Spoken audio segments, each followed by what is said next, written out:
Hello! Ito na naman na mad-discarte na lola. Gagawa naman ako ng pambaon ng bossings. Ayan. Naghugas ako ng lettuce.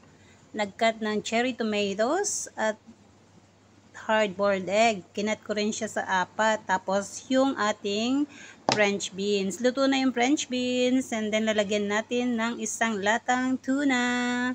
So, ganyan lang po kadaling gumawa ng salad. Pambaon, healthy living. Lagi ang binabaon ng aking bossing. So, ganyan lang akong mag-prepare ng kanyang baon kapag salad.